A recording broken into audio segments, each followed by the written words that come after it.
सभी का hello students, मैं अमन वर्मा आप सभी का स्वागत करता हूं आज के इस धमाकेदार सेशन में। और आज हम हेलो एल्केन के भौतिक गुणधर्म को पढ़ने वाले हैं। पिछली लास्ट क्लास में हमने एल्किल हैलाइड के निर्माण की विधियां पढ़ी थी बेटा।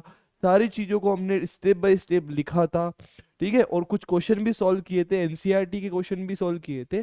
तो अब हम क्या है, अब थोड़ा सा ये थ्योरेटिकल पोर्शन है, लेकिन यहाँ से भी बेटा क्वेश्चन आ सकता है। एंड ये है क्या, हेलो एल्केन की भौतिक गुणधर्म। तो सबसे पहले स्वागत है आप सभी का। आज का क्या गोल है, भौतिक गुणधर्म पढ़ने वाले हैं हम हेलो एल्केन के, और उसी से रिलेटेड हम कुछ क्वेश्चन देखेंगे और साथ ही साथ एनसीईआरटी का उदाहरण भी सॉल्व करेंगे बेटा, ठीक है। तो आज का कार्यक्रम शुरू करते हैं। देखो, सबसे पहले एल्किल हैलाइड के क्या है भौतिक गुणधर्म। तो देखो यहाँ मैं कुछ पॉइंट लिखता हूँ। सबसे पहले पॉइंट नंबर, सामान्यतः सामान्यतः आर एक्स मतलब एल्किल हैलाइड। सामान्यतः आर एक्स एल्किल हैलाइड रंगहीन होते हैं। कैसे होते हैं बेटा? रंगहीन होते हैं। रंगीन होते हैं मतलब इनका कोई कलर नहीं होता है। परंतु किंतु परंतु परंतु एल्किल ब्रोमाइड व एल्किल आयोडाइड, कौन कौन, ब्रोमाइड और आयोडाइड, प्रकाश की उपस्थिति में, थ्योरी है बेटा ये, प्रकाश की उपस्थिति में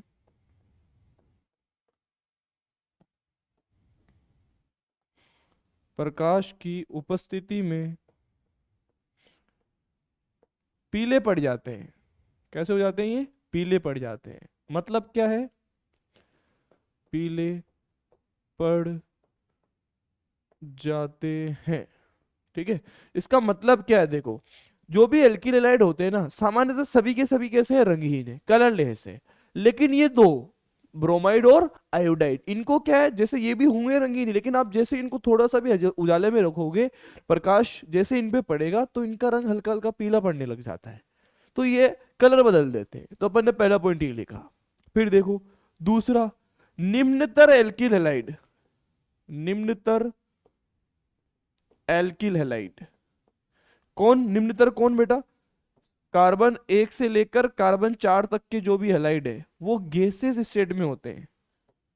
कौन से स्टेट में होते हैं बेटा? गैसेस स्टेट में। मतलब वो क्या होगी, गैसे होगी,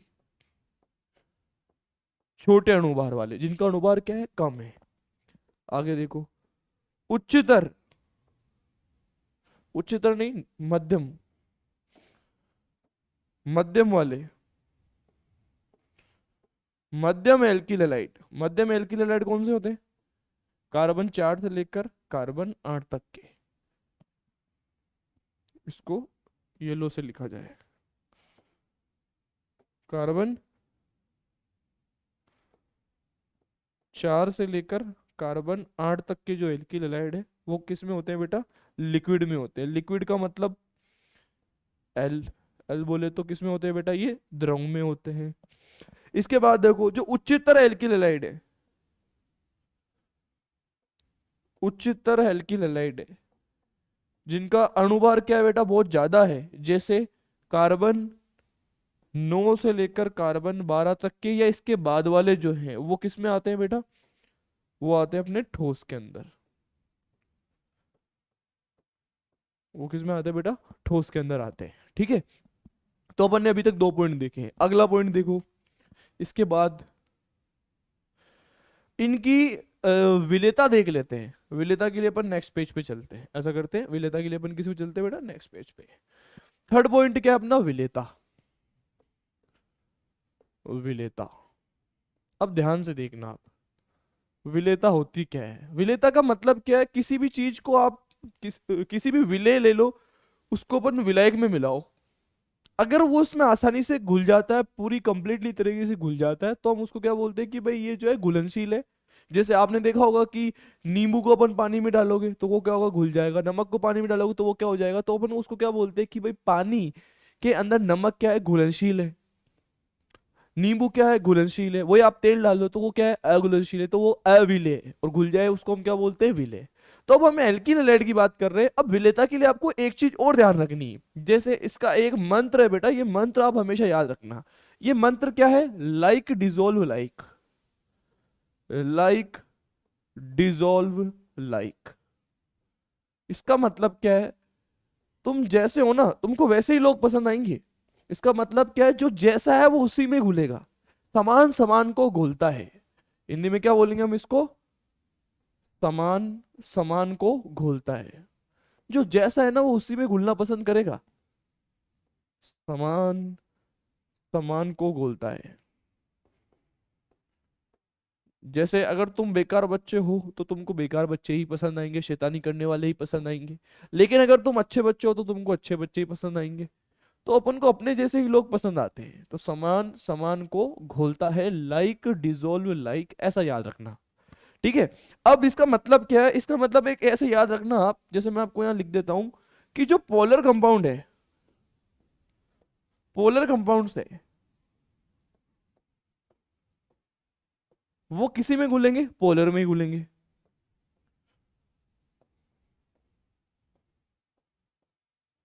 पोलर कंपाउंड्स जो है वो किस में घुलेंगे बेटा? पोलर में ही घुलेंगे। जो नॉन पोलर कंपाउंड है, जो नॉन पोलर कंपाउंड है, वो किस में घुलेंगे? नॉन पोलर में ही घुलेंगे। अब ये पोलर और नॉन पोलर क्या है सर? देखो, पोलर और नॉन पोलर का मतलब क्या है? पोलर क्या होते हैं? ध्रुवीय। पोलर का मतलब क्या है बेटा? ध्रुवीय। तो ध्रुवीय किस में घुलेगा? ध्रुवीय में ही घुलेगा। सही बात है। अध्रुवीय किस में घुलेगा? नॉन पोलर का मतलब क्या है? अध्रुवीय। तो वह अध्रुवीय किस में घुलेगा? अध्रुवीय में ही घुलेगा। क्योंकि समान समान को घोलता है। तो ध्रुवीय ध्रुवीय में घुलेंगे, अध्रुवीय अध्रुवीय में घुलेंगे। ऐसा नहीं हो सकता कि ध्रुवीय अध्रुवीय में घुल जाए या अध्रुवीय ध्रुवीय में घुल जाए, नहीं, ऐसा कभी भी नहीं हो सकता है। यही तो फैक्ट है, लाइक डिजोल्व लाइक। अब एक बात और सुनो। अब हमको कैसे पता लगेगा कि कौन ध्रुवीय है और कौन अध्रुवीय है? बेटा, जिसपे भी दो नेगेटिव चार्ज, एक नेगेटिव और एक पॉजिटिव चार्ज बन जाए, मतलब जिसका द्विध्रुव आघूर्ण शून्य ना हो, तब तो हम उसको क्या बोल देंगे? ध्रुवीय। जैसे मान लो कि मैंने यहां लिखा H2O। क्या लिखा? H2O। मान लो मैंने लिखा बेटा NaCl। NaCl में अपन को पता है एक पे पॉजिटिव आता है और एक पे क्या आता है? नेगेटिव आता है। H2O किस में टूटता है? H प्लस में और OH माइनस में। तो दो ध्रुव उत्पन्न हो गए। भाई एल्किल हैलाइड क्या है? एल्किल हैलाइड भी तो ध्रुवीय ही है। कैसे? इनमें अपन ने पढ़ा था ध्रुवीय, इनका ध्रुवीय बंध होता है CX बंध की प्रकृति के अंदर। इस पे प्लस चार्ज आ जाता है, इस पे माइनस चार्ज आ जाता है। तो एक पॉजिटिव जनरेट हो जाना और एक नेगेटिव जनरेट हो जाना, दो ध्रुव उत्पन्न हो जाता है ना, धनावेश और ऋणावेश वाले, तो हम उनको क्या बोलते हैं बेटा? ध्रुवीय बोलते हैं। जैसा ये है। अगर मान लो मैं अध्रुवीय के एग्जांपल बोलूं, तो अध्रुवीय के एग्जांपल जैसे मान लो बच्चों बेंजीन है, किसी पर भी पॉजिटिव नेगेटिव नहीं आएगा। मान लो कि तुम बेंजीन है, मेथेन, मेथेन और क्या? बेंजीन हो गई। बेंजीन भी कैसी है बेटा? अध्रुवीय है। तो ये लोग इनमें नहीं घुल सकते, ये लोग इनमें नहीं घुल सकते, क्योंकि ध्रुवीय ध्रुवीय में ही घुलना है। बोलो यार बच्चों, बात समझ आ रही है क्या? ऐसा ही कुछ काम हमको ऐसा इसमें करके देखना है। अब मेरा क्वेश्चन ये है, हम पढ़ क्या रहे हैं? Alkyl halide. ठीक है, क्या पढ़ रहे हैं हम? Alkyl halide. अब एल्किल हैलाइड क्या होते हैं? जो RX है, एल्किल हैलाइड क्या है बेटा? RX है। और H2O क्या है? इसको हम घोलने वाले हैं। किस में घोलने वाले हैं? H2O में। पानी पानी, ये पानी पड़ा है H2O में। तो मुझे एक बात बताओ, RX कैसा है? ध्रुवीय है। जी बिल्कुल। H2O कैसा है? ध्रुवीय है। बिल्कुल। ये भी क्या है? H प्लस है। और ये भी क्या है बेटा? OH माइनस है। इस पे भी दो ध्रुव आ रहे हैं, और एल्किल हैलाइड में भी कौन आ रहा है? पॉजिटिव आ रहा है। और कौन आ रहा है? नेगेटिव आ रहा है। तो इसका मतलब ये इसके अंदर घुल जाने चाहिए। बोलो यार। लेकिन इसमें ये नहीं घुलता है। और यही क्वेश्चन बन सकता है 1 नंबर का, कि एल्किल हैलाइड ध्रुवीय होते हुए भी जल में नहीं घुल पाता है, क्यों? और इसका कारण क्या है? इसका कारण है कि H2O जो है ना बेटा, इसके अंदर पाई जाती है हाइड्रोजन बॉन्डिंग। क्या पाई जाती है? Hydrogen bonding. और हाइड्रोजन बॉन्डिंग का मतलब क्या है? हाइड्रोजन बॉन्डिंग का मतलब है कि हाइड्रोजन किससे जुड़ा हुआ होना चाहिए? फोन से। किससे जुड़ा हुआ होना चाहिए? फोन से। फ्लोरीन, ऑक्सीजन और नाइट्रोजन से। अगर हाइड्रोजन कभी भी फ्लोरीन के साथ जुड़ा हुआ है तो उसमें हाइड्रोजन बॉन्डिंग है, ऑक्सीजन के साथ जुड़ा हुआ है तो हाइड्रोजन बॉन्डिंग है, नाइट्रोजन के साथ जुड़ा हुआ है तो भी क्या है? हाइड्रोजन बॉन्डिंग है। और इसको तोड़ना मुश्किल है, इसको हम आसानी से नहीं तोड़ सकते, जिसमें भी हाइड्रोजन बॉन्डिंग पाई जाती है। सही बात है सर। H2O में हाइड्रोजन बॉन्डिंग पाई जाती है। अब इसको तोड़ना है, कौन तोड़ेगा? जो इसके अंदर घुलने वाला है। अभी कौन घुल रहा है? Alkyl halide. अब एल्किल हैलाइड के पास इतनी ऊर्जा नहीं है कि ये H2O के हाइड्रोजन बॉन्डिंग को तोड़ सके। अब इसको ये तोड़ नहीं सकता, और तोड़ नहीं सकता तो इसके अंदर घुल भी नहीं सकता। तो आंसर इज दैट कि एल्किल हैलाइड जल में घुलने चाहिए लेकिन नहीं घुलते हैं। क्यों? क्योंकि एल्किल हैलाइड के पास में इतनी आवश्यकता, इतनी ऊर्जा नहीं है कि वो हाइड्रोजन बंधन को तोड़ सके। इज दैट क्लियर बेटा? Okay sir. तो अगर तुमसे क्वेश्चन बोलूं कि भाई एल्किलाइड जल में घुलनशील है या अघुलनशील है, तो तुम क्या बोलोगे बेटा? अघुलनशील है। मैं पूछ लूं क्यों है, तो क्या बोलोगे? क्यों है? क्योंकि एल्किलाइड के पास में इतनी ऊर्जा नहीं है कि ये हाइड्रोजन बॉन्डिंग को तोड़ सके। Is that clear? Yes sir बेटा, बात समझ आ गई। एक चीज और ध्यान रखना, जो विलेयता है, विलेयता जो है वो अणुभार के साथ घट जाती है। अणुभार के साथ क्या होती है बेटा? वो घट जाती है। जैसे आप अगर अणुभार बढ़ता जा रहा है तो विलेयता क्या होगी? घटती जाएगी। जैसे मान लो मैं एक बोलूं 5 किलो शक्कर है, उसको तुमको घोलना है 10 लीटर पानी में, तो घुल जाएगा। फिर बोलूं 10 गोलो, घुल जाएगा। 20 गोलो, 40 गोलो, 50 गोलो, धीरे धीरे विलेयता क्या होती जाएगी? कम होती जाएगी। फिर वो धीरे धीरे घुलना कम हो जाएगा उसके अंदर। और इसीलिए हम क्या बोलते हैं? अणुभार बढ़ता है तो विलेयता क्या होती है बेटा? घटती है। ठीक है, ये विलेयता वाली कहानी कुछ समझ में आ गई होगी आपको, आई होप। ठीक है, जैसे मान लो कि अगर मैं बोलूं RF है, RCl है, RBr है, और RI है। R सब में सेम है, लेकिन fluorine, chlorine, bromine, iodine change हो रहे हैं। अब मुझे बताओ इसमें कौन ज्यादा विलेय होगा? जिसका अणुभार कम होगा। किसका अणुभार कम है? इसका। क्या ये तो विलेय होंगे ही नहीं जल में? क्यों नहीं होंगे? क्यों? क्योंकि ये सबके पास इतनी ऊर्जा नहीं है कि इनको तोड़ सके। फिर भी मैंने आपको क्रम बता दिया है, तो ये क्रम ध्यान रखना। ठीक है, खैर मैं इसको भी मिटा देता हूँ। तो ये बात हमारी किसकी हुई बेटा? विलेयता की हुई। अगला पॉइंट देखो, फोर्थ पॉइंट होगा ये इसी का ही। फोर्थ पॉइंट है बेटा गलनांक और क्वथनांक। गलनांक व क्वथनांक। गलनांक व क्वथनांक, इसको तो हम बोलते हैं मेल्टिंग पॉइंट, और इसको हम बोलते हैं बॉइलिंग पॉइंट। आधे बच्चों को ये नहीं पता कि गलनांक क्या होता है, आधे बच्चों को ये नहीं पता कि क्वथनांक क्या होता है। तो हम बताएंगे ना बेटा, हम किस लिए बड़े हैं यहाँ पे। देखो, कोई भी चीज सॉलिड है, अगर वो लिक्विड में चल जाए और जिस टेम्परेचर पे चल जाए तो हम उसको क्या बोल देते हैं? सॉलिड मेल्ट हो गई। मेल्ट होने का मतलब ये क्या है बेटा? मेल्टिंग पॉइंट है।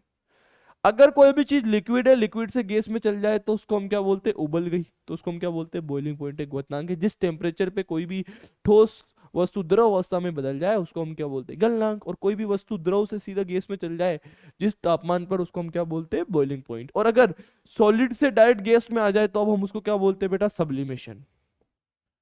क्या बोलते हैं? सब्लिमेशन। सब्लिमेशन का मतलब क्या? उद्रुपातन। उद्रुपातन। उद्रुपातन का मतलब जैसे कपूर, नेफ्थलीन, आप सीधे वो सॉलिड होता है और किस में चल जाती है? गैस में। अगरबत्ती, बीड़ी, और बीड़ी भी तो सीधी गैस में चल जाती है सॉलिड से। ठीक है, तो ये उद्रुपातन, सब्लिमेशन ध्यान रखना। फिर मैं अभी इसको हटा रहा हूँ। अभी हमारा काम मेल्टिंग पॉइंट और बॉइलिंग पॉइंट पे है। अब देखो मेल्टिंग पॉइंट और बॉइलिंग पॉइंट क्या होते हैं, ये मैंने समझा दिया। अब आपको मैं कुछ फॉर्मूले दे रहा हूं। जैसे मेल्टिंग पॉइंट जो है ना, इज डायरेक्टली प्रोपोर्शनल विद अणुभार। डायरेक्टली प्रोपोर्शनल विद अणुभार। जैसे जैसे अणुभार बढ़ता जाएगा क्वथनांक भी क्या होगा बेटा? बढ़ता जाएगा। Okay sir. दूसरी पॉइंट देखो बेटा, melting point is indirectly proportional with branching. Branching. Branching का मतलब क्या है बेटा? शाखा है। क्या है? शाखा है। शाखाएं का मतलब क्या है? जितनी ज्यादा किसी से लोग जुड़े हुए हैं तो उसका मेल्टिंग पॉइंट उतना ही कम होता है। और इसका रीजन भी ये है, इसका रीजन है कि जैसे जैसे शाखा बढ़ती जाएगी ना तो पृष्ठीय क्षेत्रफल घटता जाएगा, और इसकी वजह से उनके बीच में आकर्षण बल कम होता जाएगा। और आकर्षण बल कम होगा तो वो आसानी से मेल्ट हो जाएगा, आसानी से बॉइल हो जाएगा, और आसानी से ऐसा हो जाएगा। तो उसकी वजह से होंगे क्या? उनका मेल्टिंग पॉइंट, बॉइलिंग पॉइंट क्या हो जाएगा? कम। मैंने यहाँ मेल्टिंग पॉइंट लिखा, अपन बॉइलिंग पॉइंट दोनों साथ में लिख लेंगे तो कोई फर्क नहीं पड़ने वाला। दोनों की बात एक ही साथ कर रहा हूँ मैं, मेल्टिंग पॉइंट और बॉइलिंग पॉइंट, गलनांक और क्वथनांक दोनों की बात एक साथ ही कर रहा हूँ। अब आपको मैं यहाँ कुछ क्वेश्चन करवा देता हूँ। देखो, सबसे पहले तो जैसे मान लो मैंने लिखा बेटा RBr, RF, R C L, R B R और आर आई, ऐसा कुछ क्वेश्चन दिया है। मुझे इसमें बताओ किसका मेल्टिंग पॉइंट या बॉइलिंग पॉइंट जो है ज्यादा होगा। मेल्टिंग पॉइंट किस पे डिपेंड करता है? अणुभार पे। तो अणुभार किसका ज्यादा हो? आर आर सब में सेम है, अणुभार किसका ज्यादा है बेटा? आयोडीन का। क्यों? ऊपर से नीचे जाते हैं तो एटॉमिक नंबर, परमाणु संख्या परमाणु क्रमांक बढ़ता है, और परमाणु क्रमांक बढ़ता है तो द्रव्यमान भी बढ़ेगा, और द्रव्यमान बढ़ेगा मतलब अणुभार बढ़ रहा है, और वो बढ़ रहा है तो मेल्टिंग पॉइंट या बॉइलिंग पॉइंट भी बढ़ रहा है। तो क्या ऑर्डर आ जाएगा बेटा? ऐसा। बोलो, बात समझ आई क्या? Yes sir. इसके बाद देखो, अगर मैं ऐसा क्वेश्चन दे देता CH3Cl, फिर मैं आपको दे देता CH2Cl2, फिर मैं आपको दे देता CHCl3, फिर मैं आपको दे देता CCl4, तब क्या होगा? जिसका अणुभार ज्यादा उसका मेल्टिंग पॉइंट या बॉइलिंग पॉइंट भी ज्यादा। तो ऐसा आ जाएगा, क्योंकि उसमें 4 क्लोरीन है, इसमें 3 क्लोरीन है, इसमें 2 क्लोरीन है, इसमें 1 क्लोरीन है। Question number first, question number second, question number third देखो। अगर बेटा मैंने आपको ऐसा दे दिया होता, कैसा दे दिया होता? ऐसा ऐसा, CH3 CH2 CH2 Cl, एक तो ये है, एक ऐसा है CH3,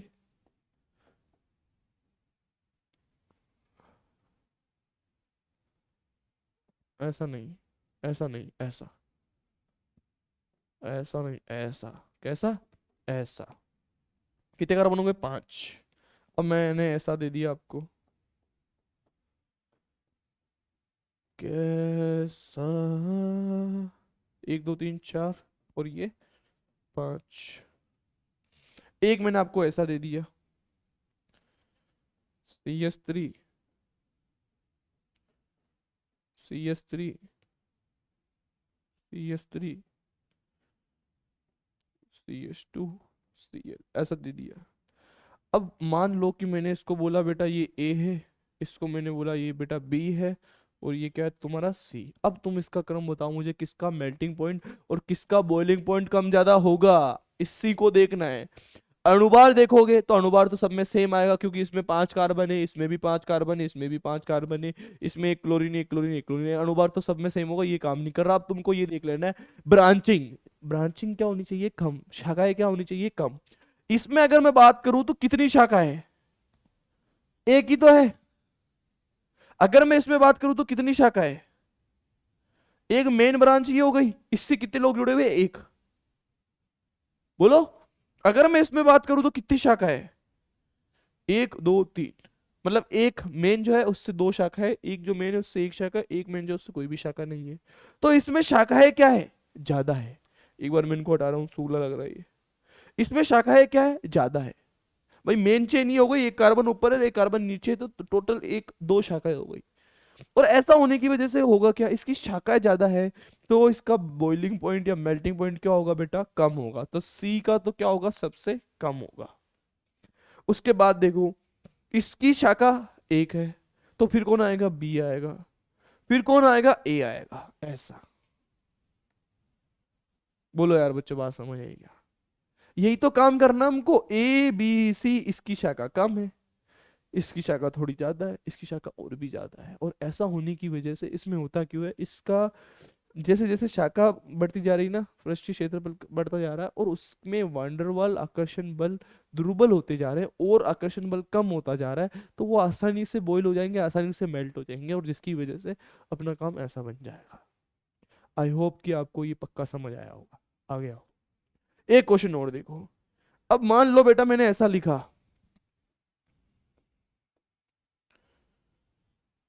सीएल, सीएल। नाम बोल दो जल्दी से इसका, मैंने नाम याद करना, नाम याद करना क्या? नाम बनाना सिखाया था तुमको इसका? इसका नाम नहीं पता तो तुमको पाप लगेगा बहुत। इसका नाम है ऑर्थो डाइक्लोरोबेंजीन, इसका नाम है मेटा डाइक्लोरोबेंजीन, और इसका नाम है पेरा डाइक्लोरोबेंजीन। सूगला लग रहा है ना? ऐसा लग रहा है सारी बीमारी एक साथ हो गई इसको। क्या कर रहे हो अमन सर? और ये है बेटा तुम्हारा पेरा डाइक्लोरोबेंजीन। ठीक है। अब मैं इसमें तुमका तुमका तुमका मेल्टिंग पॉइंट पूछ रहा हूँ बच्चों, बताओ मुझे मेल्टिंग पॉइंट क्या हुआ इसका। देखो, ये सम्मित है या असम्मित है, कल ही सिखाया मैंने एल्किन के अंदर। इसको मैं यहाँ से काटू तो बराबर हिस्सों में कट जाएगा। ये सम्मित है, ये असम्मित है, और ये भी क्या है, असम्मित है।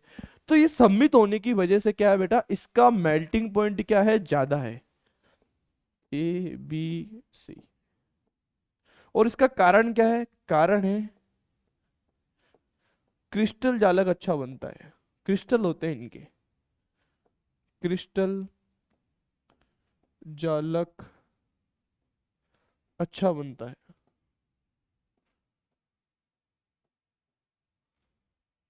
क्रिस्टल जालक अच्छा बनता है।